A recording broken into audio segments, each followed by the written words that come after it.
afternoon, everyone. Today is my great pleasure to have Dr. Emile Bouaziz from Academia Sinica, and he will tell us his recent research on Elliptic invariant of non-commutative spaces. So let's welcome him.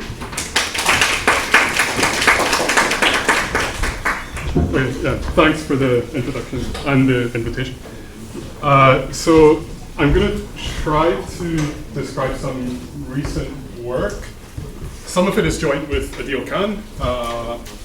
That's the sort of geometric part of the story, and some which does not exist in print yet is joint with, this says Shirotsky, Sibila, and Tomasini. So this will be the non-commutative section. And this will be the commutative, which just means geometric section. So I'm gonna, the work is maybe a bit technical in some ways, and a proper introduction would assume some familiarity with maybe infinity categories and derived algebraic geometry and so on, and I don't want to assume any familiarity with that. So it's going to be somehow sketchy or schematic talk, really. So by way of some motivation,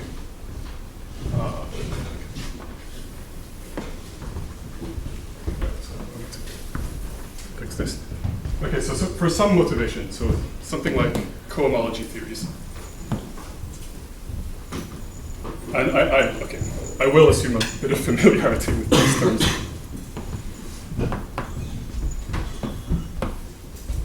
So commutative and non-commutative. So com stands for commutative and non-com stands for non-commutative. So let's say X is a topological space. Then maybe its kind of most basic invariant is its cohomology with values in the rationals. So I'm going to work over the rationals as the deepest base I will ever work over is the rationals. I will never work over the integers or the sphere spectrum or something. So this is, well, one way to define it would be to just take this. So Px is the projection to a point. And I just take the push forward by this, by which I mean the derived push forward. So this is just sheaf cohomology of the constant sheaf. There are many other ways to define the cohomology of the topological space. You can take singular cohomology if you model it as a CW complex. And maybe the model that is most in the spirit of the latter parts of this talk will be to take X to be, say, a smooth manifold. And then I can compute, well, now I need to pass to real coefficients. I can compute this cohomology, which is this, but with an R, is computed in terms of calculus. In terms of calculus, by which I mean there is an isomorphism due to Poincaré or de Rham or something. This is isomorphic to the cohomology of the chain complex. Take functions. There's a differential, which is the de Rham differential called D. And I can just take cohomology of this complex. So this complex is called the de Rham complex. Cohomology means I take the kernel of one thing, quotiented by the image of the prior version of D. And this is a theorem due to de Rham, I guess, or Poincaré, I'm not quite sure. De Rham. And as an example, maybe the simplest non-trivial cohomology would be something like the cohomology of the circle with coefficients in R, which is one-dimensional. given by the sort of tautological loop that the circle itself defines. And in this language, in the calculus language, that's because I have, this d theta in omega 1 of the circle, and the circle I identify with, say, like bar mod z. And so d theta looks like it's exact because it looks like it's d of theta, but the point is that d theta is a well-defined one form and theta is not a well-defined function. So this really is a non-zero cohomology class. So it's precisely this loop, if you want. So in algebraic geometry, and this talk is not going to actually contain a sort of introduction to algebraic geometry because I'm sort of temporally constrained. So this means something like geometry where fundamentally you care about zero sets of polynomial equations, but it means a lot more than that. So in algebraic geometry, something very similar is true. So in algebraic geometry, we have a very similar story.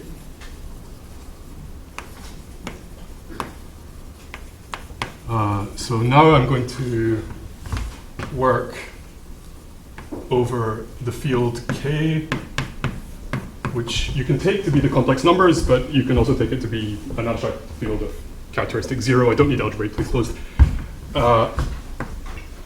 Then we can define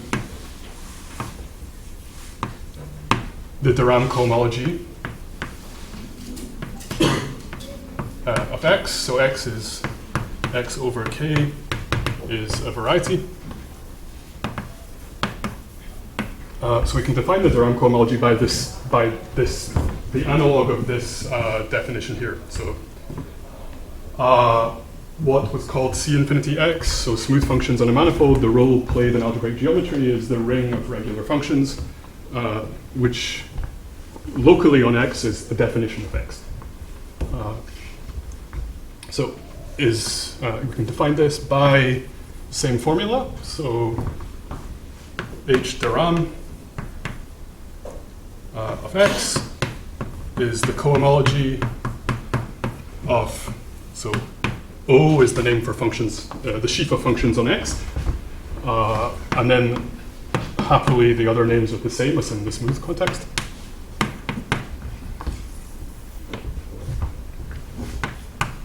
D. So this definition elides a little bit of detail because, X is not necessarily affine, so really I should take hypercohomology, but it's also, hypercohomology is the only sensible definition of cohomology. So for an example,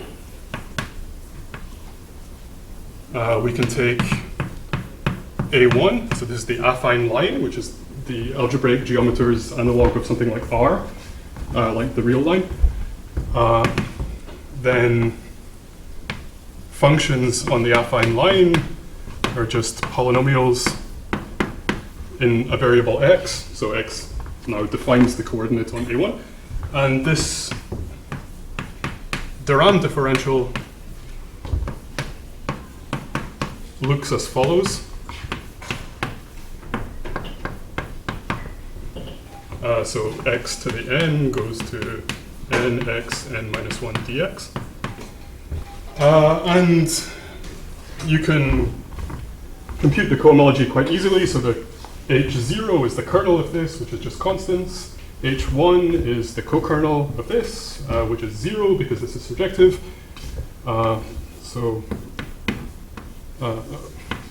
De Rham cohomology of A1 is just k in degree 0. So this is my notation for the graded vector space, which is k in degree 0 and 0 everywhere else.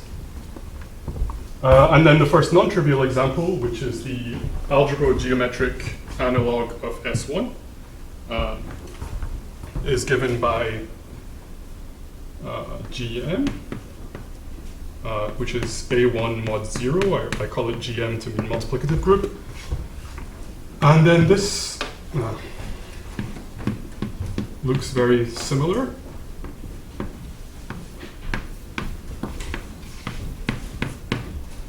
X1 over x dx with the exact same formula as before. But now h1 is not 0 because dx over x, which is informally d log x, is this exact form. It's killed by d, and d is just 0 here. This exact form is not, this closed form is not exact, precisely because log x is not an algebraic function. A1 minus 0, it's not even single valued. And now there's kind of an amazing theorem due to Grothendieck in a letter to Atiyah, which is that this algebraic definition actually computes the singular cohomology of the complex points of the variety. So if you have an algebraic variety, which is just some abstract system of equations, then you can take the complex points, and that will be a topological space. It will be a smooth manifold if the variety is smooth. And then you can take the singular cohomology of that topological space, or the sheaf cohomology, or whatever cohomology you want to take. And I want to emphasize that this theorem is kind of deep in many ways. Like, for example, as a consequence, H vanishes above the dimension. This is the complex dimension if X is affine, which a priori is very non-obvious because the complex points of X will be a manifold of dimension twice the complex dimension of X. That would be the real dimension of the manifold. So this actually is somehow a deep fact.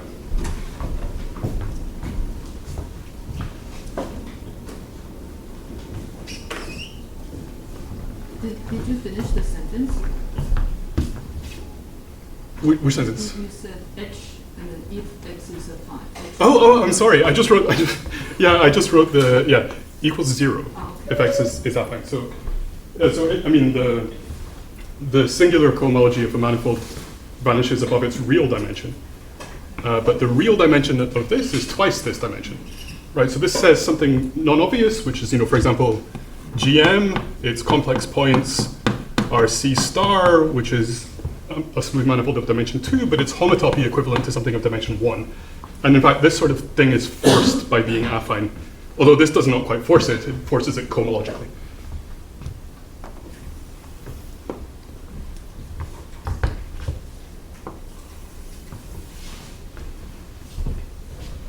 Okay, here's an example. If you're teaching like algebraic geometry or something, then often you ask the students to show that this space, A2 minus 0, is not affine.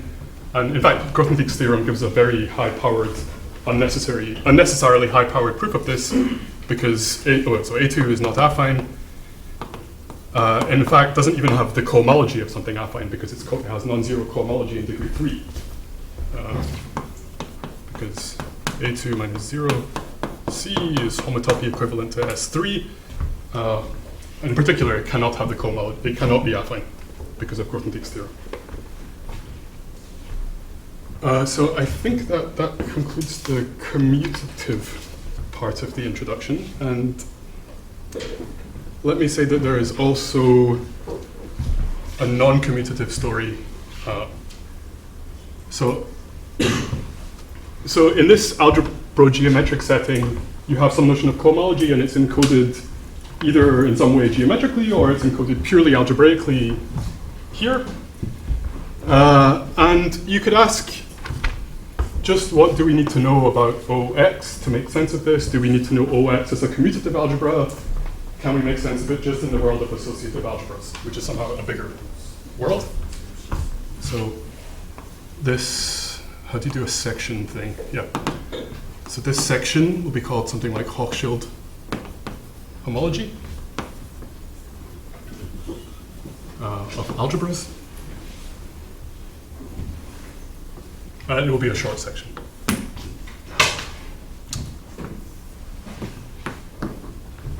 Okay, so now A will just be an associative algebra. So an associative algebra. And there's two examples that I suggest you bear in mind. So example 1 will be A is just the algebra of functions on a variety. So e.g. kx1 over x, something like that. And the second one will be A is the algebra of differential operators on a variety. So this would be something like kx, and I adjoin delta, and then I quotient out by a relation which is the commutator of delta and x is 1. Right, so if you've done a quantum mechanics course, these are position and momentum operators. This is the algebra of differential operators. This is a quantization of the algebra of functions on the cotangent bundle. It's a very esteemed example of a non-commutative algebra of geometric origin. Okay. And now associated to this, so we have a cohomology theory, or a homology theory, or I mean, these words don't have terribly different meanings, called Hochschild homology, and written HH, Hochschild homology, and the star denotes the grading. And it is just computed as the cohomology of a chain complex like this. So A tensor 3 goes to A tensor 2, goes to A. This is A tensor B goes to AB minus BA. And this is A tensor B tensor C. It has to go somewhere else. Goes to AB tensor C minus A tensor BC plus CA tensor B. Right. So this might look a bit mysterious if you haven't seen it before. What you should do is imagine that you're taking your algebra and making it sort of live on a circle, and then the differentials are encoded by the combinatorics of a cell decomposition for the circle. So these formulas look a lot more natural if you insist on writing, so it continues like this, right? If you insist on writing the tensor factors like this.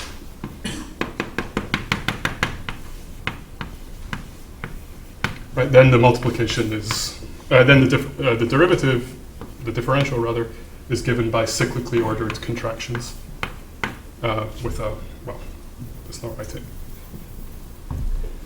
Okay, so this is called Hochschild homology, and it's sort of, I would say it's the most fundamental invariant of an associative algebra. Something that's pretty important about it is it's actually definable purely at the level of the category of modules for this algebra. And now there's a theorem, it's kind of a celebrated theorem really. Theorem goes by the name of Hochschild, I said Hochschild homology. Constant Rosenberg, also called HKR. I mean, because those are the initials of those words. Which says the following. So let X be a smooth algebraic variety over K, and let A be the ring of regular functions on X. Then the jth Hochschild homology of A is equivalent to J forms on X. So this is purely non-commutative side in the sense that we don't use any geometric input about the algebra. And this is something on the commutative or geometric side, / geometric,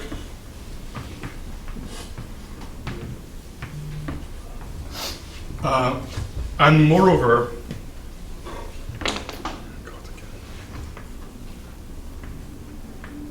the differential jx going to, sorry, omega j going to omega j plus 1 is encoded somehow on this side, and it's encoded by this rotation.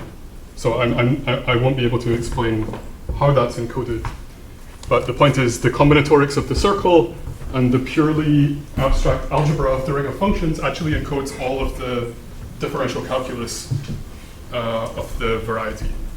Yes? So your algebra is always K algebra, or? Let's say I take x to be defined over k. Yeah. Oh, okay. Yeah, So yeah. your tensor product is over K. The tensor product is over k. Yeah. Yeah, so maybe this should be written somewhere here.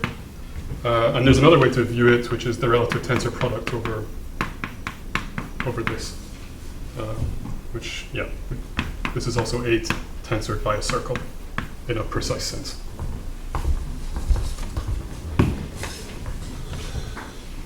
Okay, before I start to wrap things off, are there questions about anything on the board?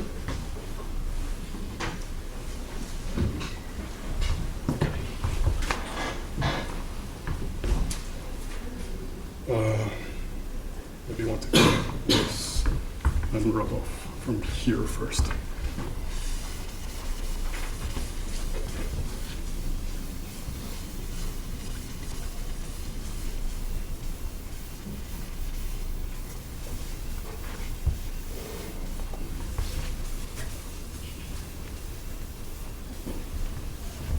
I should say that this theorem, which looks like it's part of algebraic geometry, is also arguably part of differential geometry or just about any other field in geometry. You can always define Hochschild homology of an algebra in whatever context, in whatever algebraic context you're working in, and you should basically always expect something like this to be true, even in non-smooth settings.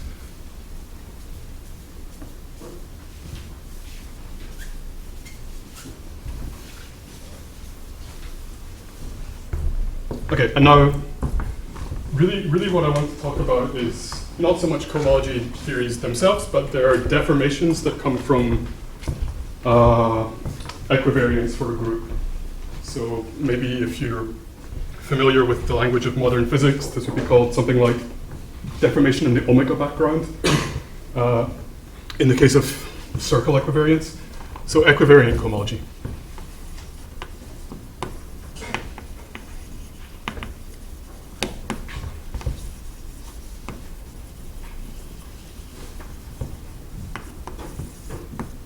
Okay, so now let's say fix an algebraic group. So algebraic group means a group which is defined by polynomial equations, or just a group object in varieties. Fix an algebraic group G, and you won't lose much by taking G to be the multiplicative group, or GLR. And suppose that G acts on our variety X. So, the variety comes with some sort of symmetry labeled by G. So maybe the simplest example would be say P1, which you can think of as C union the point to infinity. So it looks like this. Infinity, 0. With an action of GM. Let's say weight 1 at infinity. So if you're a symplectic geometer, you normally take the action of the S1 instead, but I stick with this because I want my groups to all be algebraic. Then associated to this data, so then there is a theory which I will not be able to describe properly called equivariant cohomology.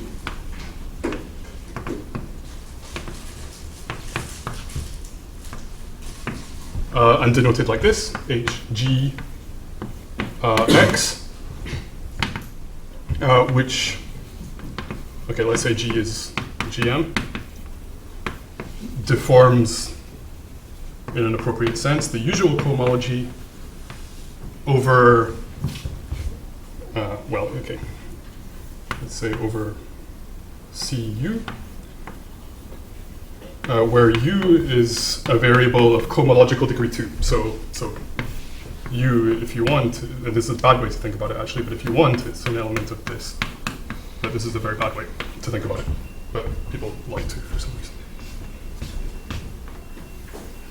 So as an example,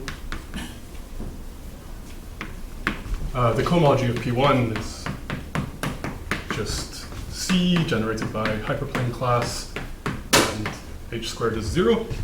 And the equivariant cohomology of P1, at least with respect to one action of GM, is the kind of simplest deformation of this you can write down, which is, like, say I choose it to be nice and symmetric, it's like this.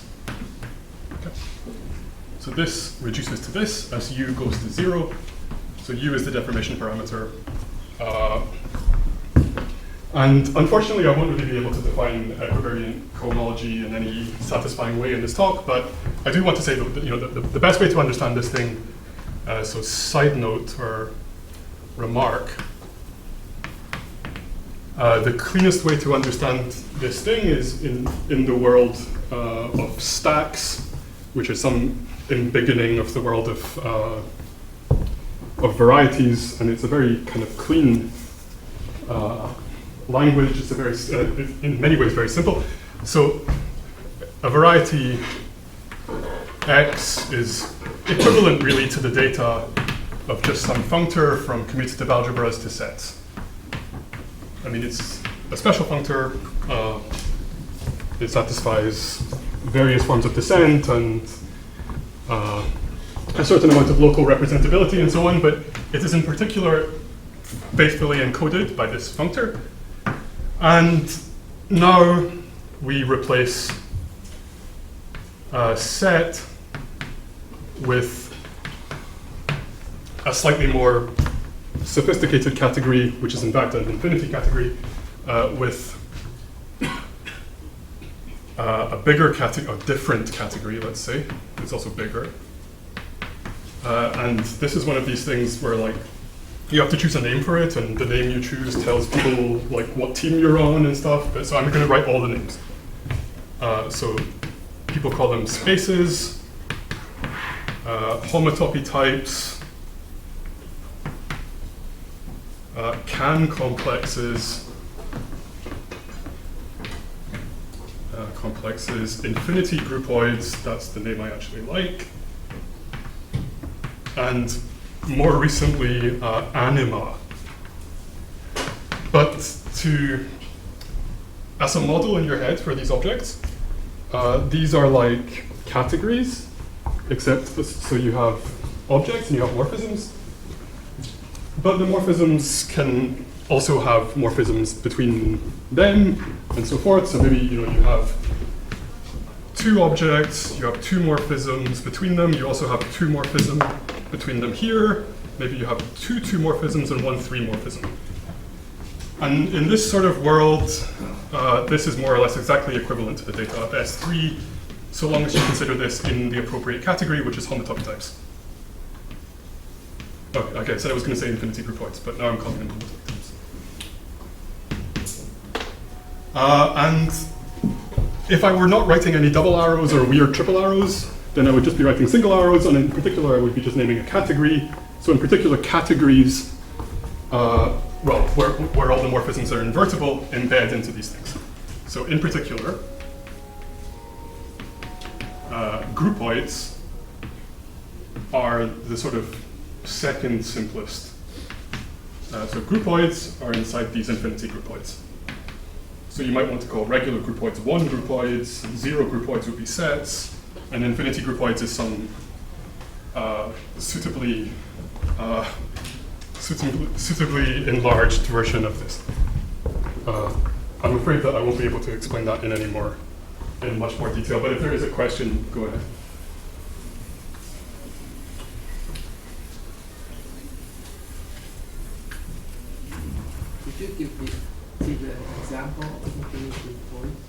of an infinity groupoid.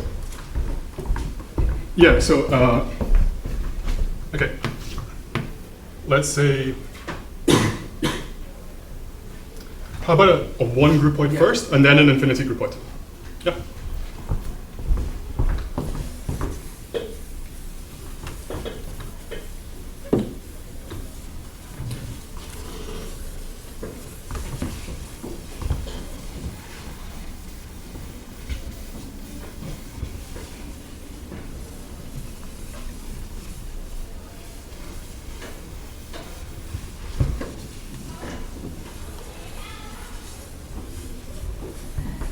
So first example,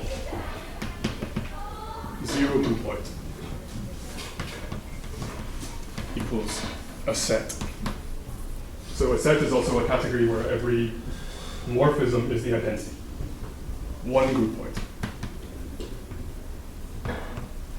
equals a category, let's say a small category with all morphisms invertible. So an actual example would be, let's say gamma is a group, and S is a set, and gamma acts on S. Then let's define this notation, S mod gamma, to be category whose objects are just the points, the elements of S, and a morphism from S to T is gamma in the group with gamma S equals T. Right, so in particular, even if S is a point, then this is a non-trivial groupoid. Is non-trivial, and in fact it represents the following functor. So point mod gamma mapping to C is an object of C and a gamma action on that object. And now an example for a higher groupoid would be let X be a topological space, say.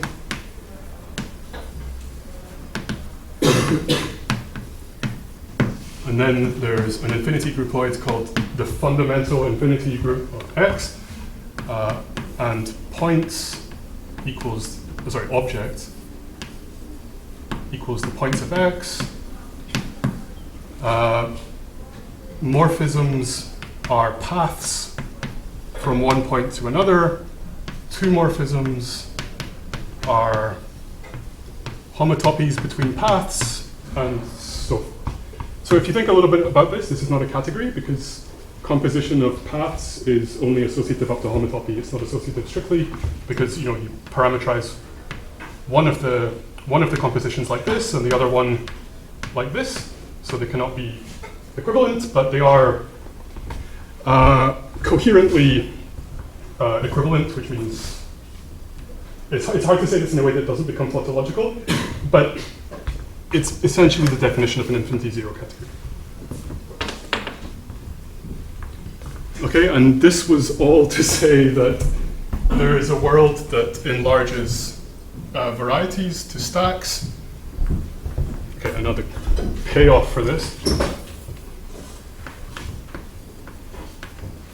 Payoff is if G acts on X, then there is a stack. I mean, this is really just a one Artin stack. It's very simple, but we will need the full theory at some point. X mod G, which is defined exactly like this. In fact, it's just sheepified from this definition.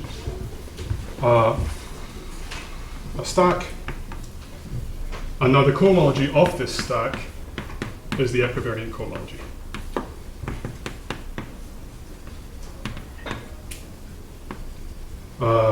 For that, you, in theory, need to know about the cohomology of stacks. So this makes sense in any of the models I've described. Singular, Durham, or just the cohomology of sheaves. So I want to keep that.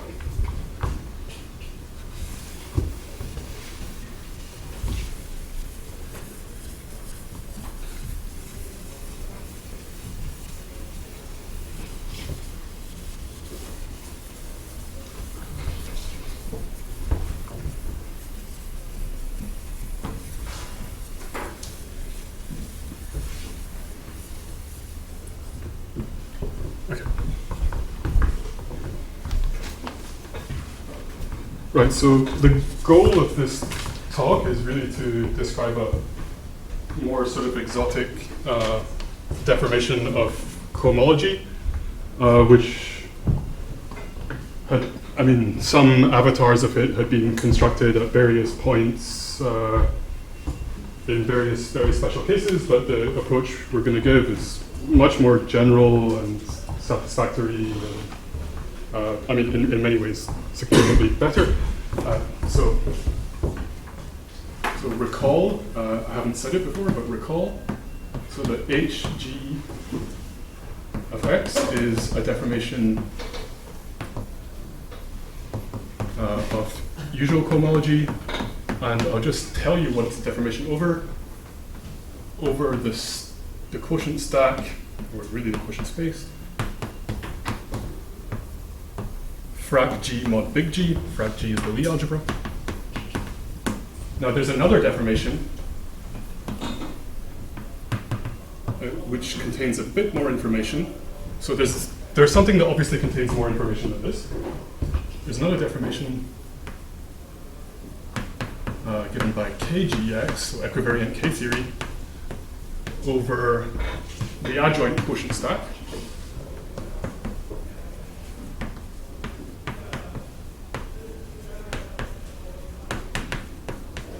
And for various reasons, there is exactly one extra thing that is supposed to exist.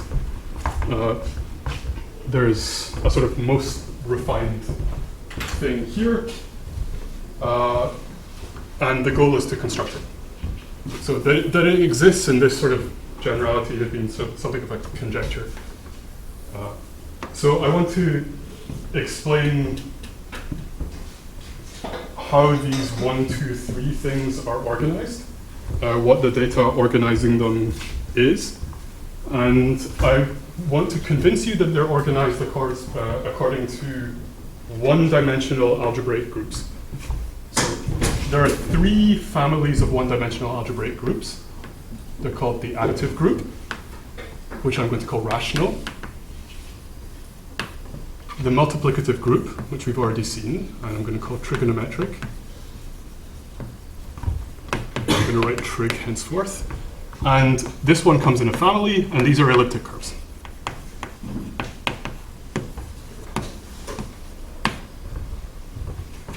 Okay. And I want to explain that in various senses, this is some increasing tower of complexity, and that also that it organizes these 3 families of equivariant deformations of cohomology theories. So let's just, as a sanity check or whatever,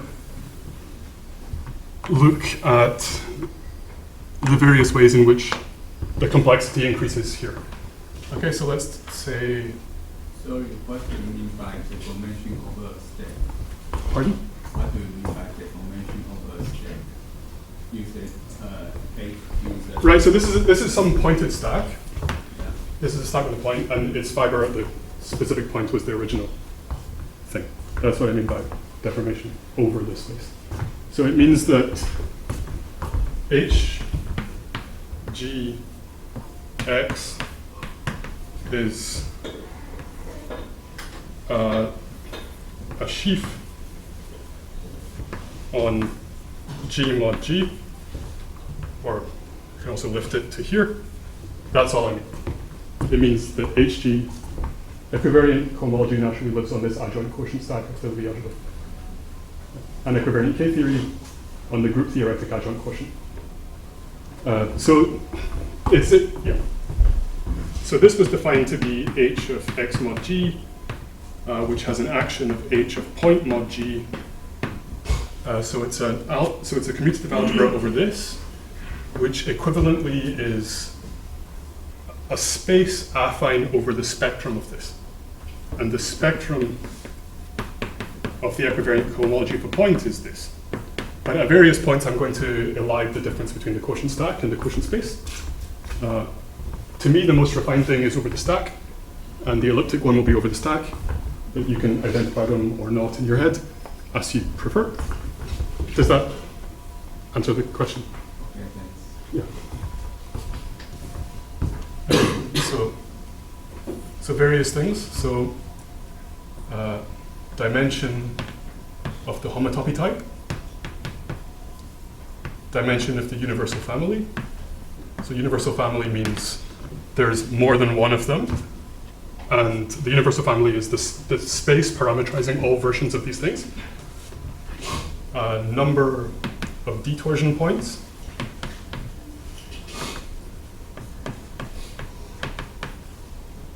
And stack of length R coherent sheaves on the space.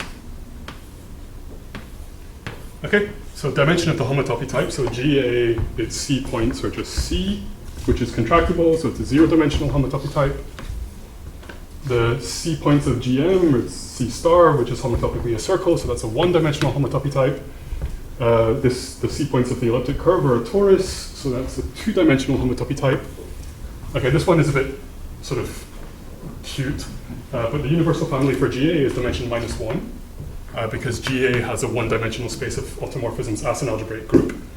The universal family for GM is just zero-dimensional, it's just GM itself. I'm sorry, can you repeat what you just said? So the dimension of the universal family here is So what is the dimension of what? univ.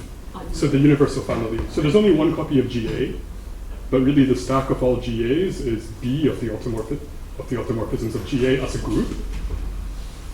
And GA has a one-dimensional space of automorphisms as a group, which is GM. GM is automorphisms of GA as a group. So it's minus one-dimensional universal family. Here it's just rigid, zero-dimensional. Here it's a one-dimensional universal family, which is the moduli stack of elliptic curves, which is the upper half plane mod SL2Z. This has precisely 1 equals d to the power of 0 detorsion points. This has d equals d to the power 1 detorsion points. And this has d squared equals d squared torsion points. And the last point I want to say is the stack of length R coherent sheaves. So that means I look at the space of all coherent sheaves on GA, which are of length R, so dimension R, the underlying vector space. And you can check that this is the adjoint quotient stack of GLR. You can check that this is, the Lie theoretic adjoint quotient stack of GLR. And it's a theorem of Atiyah, actually, that this is the moduli stack of degree 0 semi-stable bundles of rank R on an elliptic curve. So this is by Atiyah. And now we have a theory that lives in here, and we have a theory that lives on here. So that was equivariant cohomology, that was equivariant K-theory. And for some time it's been sort of conjectured that there's a theory that lives on here. And for G equals GM, it was due to Ian Granovsky, who's actually a friend and my advisor, back in the 90s via some very mysterious, ingenious method that no one could generalize because it's completely ungeneralizable. What we will not do in this talk, but what we did do in the paper, is construct a sort of very general machinery that, after a lot of specialization, actually hits this entire picture on the nose, starting just from the data of one of these groups. So abstractly, the group is just presented abstractly. So in principle, it actually lets you take various other objects here, which are necessarily not one-dimensional algebraic groups, but you could replace these with various other things. In particular, you could replace them with certain one-dimensional algebraic group stacks, which are not groups anymore, like the quantum torus or whatever, and you would actually hit some pretty interesting new theories, which I definitely don't have time to describe, but I will just say about the methods that go into this. Since I'm going to get through only half my notes or something. So.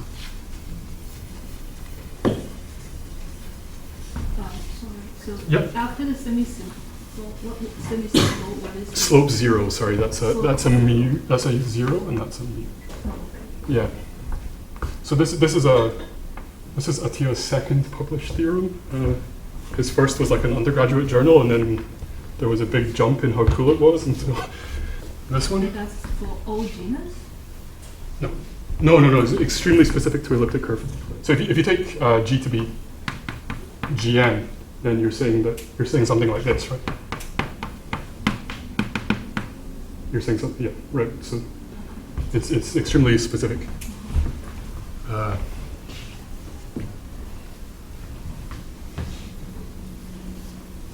And I should say, because I think since there are people who like topology and so on, that this is the best way to think of this is as GLR bundles on a circle. Yeah. So the circle is in a very precise sense Fourier dual to the multiplicative group. Now this one is a bit more exotic, even though it's easier. This is GLR bundles on the classifying stack of a formal additive group. So I want to claim that this is actually a lot easier than this. So S1 is BZ to me. So I think of S1 as the classifying stack of Z. This is the classifying stack of a formal group. And this sort of dual description here is part of a kind of very fancy version of Fourier or Cartier duality for algebraic group stacks that I also don't have time to discuss. I will say only that E is Fourier Cartier dual to itself by Mukai. Well, actually no, by Abel and Jacobi. So I am very rapidly running out of time, so I'll only say something about the methods of construction. So methods. Like in my opinion, there's only one way to build an invariant. There's only one canonical invariant of a stack Y, which is like, okay, this is maybe a bit of a militant opinion, but it's functions on Y. That's the most basic invariant. If you ever want to build an invariant of Y, what you should do is first build another space and then take its functions. So for example, de Rham cohomology, you can build the de Rham stack and then take functions. That's de Rham cohomology. I want to claim that this hits all of these, and that's the best way to think about them. So methods. We just build a space, build something that we call the elliptic loop space. So this comes from some ideas in physics, really. LE, and then we just take functions. So that's all we do. And the only way so again, maybe a militant opinion or whatever, but the most natural way to start with one space and build another, well, the exact most natural is to just take a product with some other space. And the second most natural is the right adjoint to this operation, which is a mapping stack. So this is built as a stack of maps. Map S into the target, so the target will be X mod G. And the goal is essentially to choose a good choice of X. Right? So this is more or less how physicists construct their various theories. S would be, pretentiously would stand for string, for V it stands for source.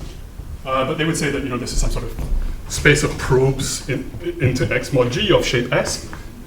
So now the only thing we had to do was to find this copy of S, and to do so we had to sort of work in a fully non-commutative setting. So S is defined, and I'm not going to define it even remotely in this talk. S is defined in the Tanakian world, i.e. we never define S. We only define the category of quasi-coherent sheaves on S, and via various theorems, not to me, not to us, this is actually enough, not to define something like S, but to build everything you want. So I'm not going to say this. This is some philosophy going back a long time. This is, philosophy of Deligne, essentially. That various spaces can be recovered from their category of quasi-coherent sheaves, more or less functorially. And in particular, because of this thing whereby you can recover a space from its quasi-coherent sheaves, you could just take your geometric context and just embed it into the world in which things like the category of quasi-coherent sheaves live, and you could look for interesting objects there in order to do your construction. That is what we do, but I have run out of time, so I will not describe it. Perhaps if someone wants to ask a question about it, I can describe it, but it's, yeah. I've been told I have 50 minutes. Yeah, okay, then that's all I have time for. Okay. Thank you, Emile. So, any question, comments, remarks from the audience? Just raise your hand and ask. Yeah, please. So you consider GA, GM, and elliptic curve. So I forgot, did you mention about other groups or? Okay. So it's not. Yeah. So it's G equivariant cohomology, and this adjective is not. This is not the same G. So it's G equivariant and rational, or G equivariant and trigonometric, or G equivariant and elliptic. So it's elliptic G equivariant cohomology. G can be any algebraic group. In fact, it can be a group stack or whatever. I mean, yeah. So this G and this G have completely different roles. Oh. Yeah, which is why it shows up here. Yeah. Yeah. So we don't have other types. No, so these are the three one-dimensional algebraic groups. Yeah. So no other higher. There's higher dimensional things, but it will stop looking like. So it will stop looking like the Ram cohomology or something. You can take an abelian variety or whatever. You can do this, and it will. So the Ram cohomology is something like functions on the loop space, functions on the free loop space, where by free loop space I mean maps from S1 to X, and S1 means BZ. So the classifying type of Z. So this is something like the Ram cohomology, and if you took a higher dimensional, say abelian variety, so if we'll just say higher dimensional abelian variety, you would get something like functions on the double loop space or the triple loop space or something. So it would have a very different flavor. It would give a different value on affine schemes, but it would have the same formal properties, which is to say that it would be a stack over some stack of bundles, and it would be a cohomology theory in the sense that the association would be local on the target. So you can compute it by gluing or whatever, there'd be Myriad torus and so on. You still have this kind. You would still have all of it. Yeah, you would still have all of it. I mean, maybe the example that to me is the most interesting is I take GM, I take a non-zero number Q, and I take GM mod Q, which looks a lot like an elliptic curve, right? But it's, for example, it's the sheaf of function, the category of quasi-coherent sheaves on GM mod Q is very different from the category of quasi-coherent sheaves on an elliptic curve. It's the category of representations of quantum torus. So it's fully in the world of non-commutative geometry. And we can do it here. And actually that would be the example that would work for associative algebras. So that's the one that's being written out. So that would be the deformation of Hochschild homology, like elliptic Hochschild homology. One other question is, how about characteristic P? So everything works in characteristic P. No any inseparability? No. Everything works, but I mean somehow I don't know how to interpret the invariants so well. I mean, like say over, let's say over Q, these theories agree on schemes, which is to say that it's only equivariantly that they differ, right? So they agree on schemes, which means when G is 1, when G is the trivial group. But if I then work over Z integrally, or I can work deeper than Z, right? I can work over the sphere spectrum as well. Then they already differ. Ditto and characteristic P. So this is part of this story of the Molinos and Bertrand and so on. This HKR and characteristic P and HKR over Z and so on. So what I want to say is that I'm quite confident it's the correct definition of elliptic cohomology in characteristic P over Z, over the sphere spectrum, whatever. I just don't know what phenomena I'm trying to hit in those examples because I'm not an expert in arithmetic. Very good. Further question, comments? So what is the precise statement of your main theory? Right, yeah, so the precise statement is that, okay, this was a conjecture at some point by Capranov, Vassereau, and wherever G is, Ginsburg. There is a functor H, I put an E here to mean the elliptic curve, G, let's say varieties with G action op into rather complicated category, which is derived category of sheaves on bun G semi-stable 0 E, satisfying the conditions you can find in GKV. And in fact, I mean, that would be the elliptic cohomological statement of the theory, but there's really the main theorem is the existence of this functor of stacks, the elliptic loop space, and the various properties it satisfies, but I don't want to necessarily, yeah, maybe I can say. So there is a functor called the elliptic loop space, which goes from stacks to stacks, and satisfies the following. This theorem here, about the existence of elliptic cohomology, G equivariant elliptic cohomology for all G, is an easy consequence of a much, sort of more general theorem, which is that there exists, for E an elliptic curve, there exists a functor from stacks to stacks with the following properties. If Y is a scheme, so just so zero truncated stack, as it were, then this is equivalent to the -1 shifted tangent bundle of Y. Canonically, after a trivialization of H0E with coefficients in omega 1 dual. Okay, so nothing new for schemes. 2, Y goes to the elliptic loop space of Y is local on Y, and local means Nisnevich or Zariski. So is or Zariski, so not et al. And 3,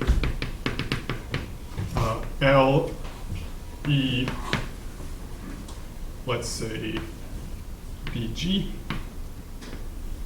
is equivalent to bun semi-stable mu equals 0 G E. And just with this information, it's actually quite easy to produce all of this. So this lands in stacks with an action of the algebraic group E. And you do need to incorporate the E equivariance to get a cohomology theory that's like the round cohomology as opposed to something more like Hodge cohomology.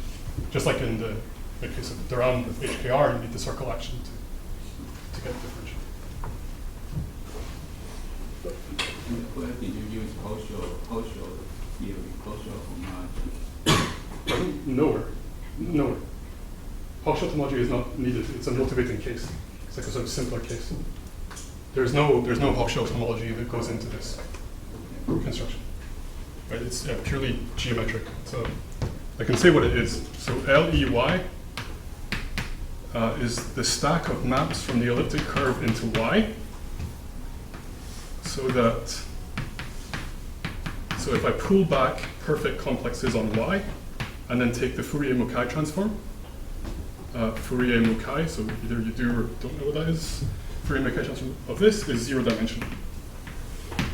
So in particular, I claim that this satisfies all of these properties, and that basically functions on this is the sought-after elliptic cohomology, where I take Y to be X mod G and push forward to homology. So the Hochschild homology case is, E is a circle, S1. When S1 shows up as the Fourier, well, not Fourier, Cartier dual of GM. And the case where it's just this invariant only for all spaces, not just schemes, is the case of GA, or if you want its dual, which is BGA hat, in this picture.